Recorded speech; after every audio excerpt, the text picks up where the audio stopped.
Welcome to my channel math in one shot. आज हम discuss करेंगे क्लास 10th का चैप्टर नंबर 5 मैथ्स का, जो कि हमारा होने वाला है एपी, जिसको हम कहते हैं अर्थमेटिक प्रोग्रेशन।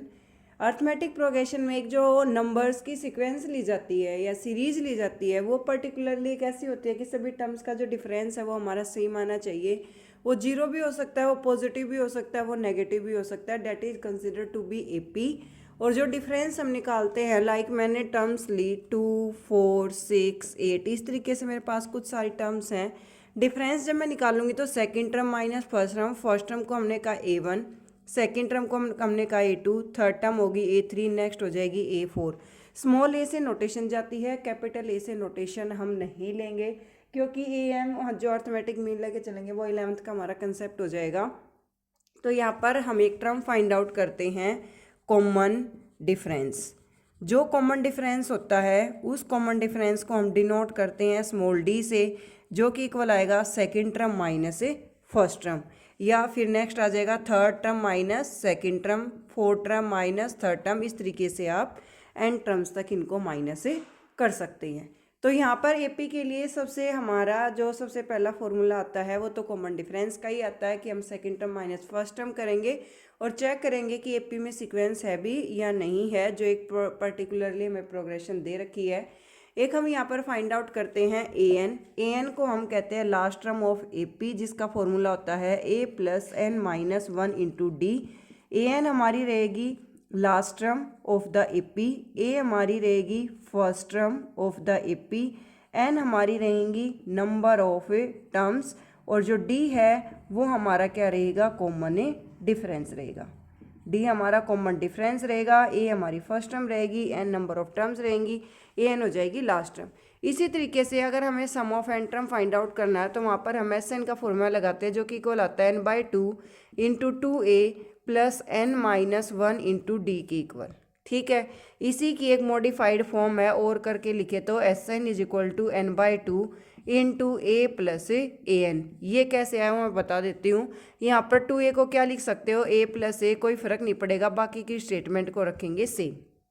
ठीक है, तो आपने एन के फॉर्मूला में पढ़ा कि एन इक्वल होता है a plus N minus 1 into D K. तो n/2 एज इट इज है, ए की जगह ये है, इस पूरे को क्या पुट कर दिया, ए एन पुट कर दिया। ठीक है, जो आपकी इस चैप्टर की फर्स्ट एक्सरसाइज होने वाली है उसमें तो आपको ये चेक करना है कि पर्टिकुलरली सीक्वेंस आपके एपी की फॉर्मेशन देती है या नहीं देती है। उसके साथ ही कुछ स्टेटमेंट के क्वेश्चंस हैं जो हम इस वीडियो में डिस्कस करने वाले हैं। ठीक है, देखो भाई, एपी का आपका स्टेटमेंट का जो फर्स्ट क्वेश्चन है वो है the taxi fare after each kilometre when the fair is 15 rupees for the first kilometre, 8 for the each additional kilometre. पहले किलोमीटर के लिए जो टैक्सी का चार्ज है यानी कि A1 है वो आपका दे दिया 15 किलोमीटर। हर किसी केस में जो आपका एड ऑन होगा यानी कि जो डी की वैल्यू आएगी वो आपको दे दी 8। तो यहाँ पर सेकंड किलोमीटर के लिए जब निकालोगे A2 तो आ जाएगा 15 प्लस 8 यानी कि आ गया 23 रुपीज़। फिर थर्ड के लिए निकालोगे तो यहाँ पर 23 में दोबारा से कितना ऐड हो जाएगा, 8 ऐड हो जाएगा। फिर A4 निकालोगे 31 में दोबारा से कितना ऐड हो जाएगा, 8 ऐड हो जाएगा। हर बार ये पर्टिकुलरली वैल्यू जो है वो आपकी ऐड ऑन होती चलेगी। ठीक है, 15 प्लस 8 आ गया 23 में 8 को ऐड किया 31 में 8 को ऐड किया 39। Yes, it is AP. उसके बाद जो सेकंड पार्ट है इसका, the amount of the air present in the cylinder a vacuum pump remove 1/4 of the air remaining at a time. देखो उसके अंदर जो टोटल प्रेजेंट है ना जितनी, वो उसका 1/4 रिमूव कर देता है। कितना रिमूव कर देता है, 1/4 रिमूव कर देता है। तो यहाँ पर हमारी जो फर्स्ट टर्म आई वो तो हमारी आ गई वॉल्यूम वी। क्या आ गया हमारा, वो वॉल्यूम वी।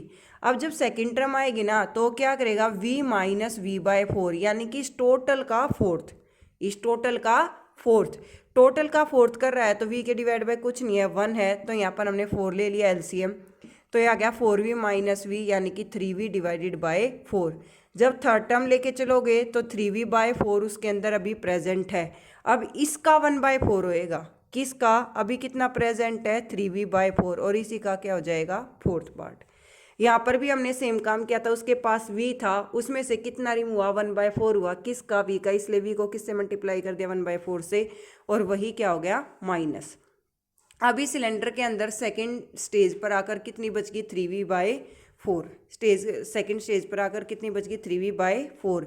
हर बार उसी सेम वॉल्यूम का 1/4 रिमूव हो रही है, तो यहाँ पर भी 3v/4 का ही 1/4 रिमूव होगी, तो 3v/4 minus 3v divided by आ जाएगा 16।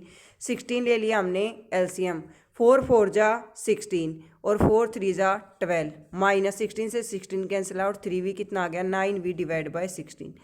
ठीक है, 3 टर्म आपने फाइंड आउट कर ली। अब आप डी निकालोगे a2 माइनस a1 और a3 माइनस a2, और यहाँ से आपकी डी की वैल्यू सेम नहीं आएगी, क्योंकि ये हर बार टोटल वॉल्यूम जो है वो हमारा डिक्रीज ही होता जा रहा है ज़्यादा से ज़्यादा, इसी वजह से ये एपी नहीं। और एक ऐसी सीक्वेंस जिसमें हमारा कॉमन डिफरेंस सेम नहीं होता उसको हम एपी कंसीडर नहीं करते हैं। डिफरेंस भले ही सबका जीरो आ जाए या नेगेटिव आ जाए या पॉजिटिव आ जाए, पर सेम आना चाहिए, वही आपकी एपी कंसीडर की जाएगी। नेक्स्ट है the cost of digging a well after every metre of digging when it cost 150 rupees for the first metre rise by 50 rupees. भाई स्टार्टिंग है जो वो आपकी स्टार्टिंग होती है 150 रुपीज़ से, और एडिशनल चार्ज 50 रुपीज़ है, यानी कि A2 आ जाएगा 150 + 50, यानी कि इतना आ गया 200। फिर A3 जब निकालोगे तो इसी 200 में कितना ऐड हो जाएगा 50, तो आपके पास कितना आ जाएगा 250।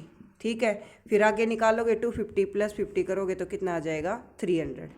इसी तरीके से जो इसका फोर्थ पार्ट है स्टेटमेंट का ही, उसमें आपसे क्या पूछा गया है, the amount of the money, amount निकालो every year when the 10,000 deposit at a compound interest of 8% per annum. इसके दो मेथड है भाई निकालने के, एक तो है प्रिंसिपल में सिंपल इंटरेस्ट को ऐड कर दो, और एक सीधा अमाउंट निकाल लो। दोनों चीज़ें हैं आपके पास, जो आप यूज़ करना चाहे वो यूज़ कर सकते हैं। तो यहाँ पर सिंपल अमाउंट का फॉर्मूला होता है principal into 1 + rate divide by 100 raise to the power आता है t। ठीक है, रेट आपको गिवन है भाई 8%, तो स्टार्टिंग में जो प्रिंसिपल है वो हमारा है भाई 10,000, 1 + 8/100 रेज टू द पावर आ गई 1। तो यहाँ हो गया भाई 2 और 2 4 0, 10,000 इंटू इसको सोल्व करोगे तो ये आ जाएगा 108/100, 2 0 से 2 0 कट, कितना आ गया आपके पास 10,800 रुपये। इतनी अमाउंट आ गई फर्स्ट ईयर की। अब सेकेंड ईयर पर जाओगे ना तो ये आपका प्रिंसिपल बन जाएगा, ये ध्यान रखना, ये आपका क्या बन जाएगा, ये आपका प्रिंसिपल बन जाएगा, वो एक अलग आंसर आएगा। फिर थर्ड ईयर पर जाओगे तो सेकंड टर्म आपका प्रिंसिपल बन जाएगी। तो इस तरीके से आपका डिफरेंस जो है वो सेम नहीं आएगा, और डिफरेंस अगर आपका सेम नहीं आएगा तो ये एपी भी नहीं होगी। Thank you so much for watching. For more videos like share and subscribe.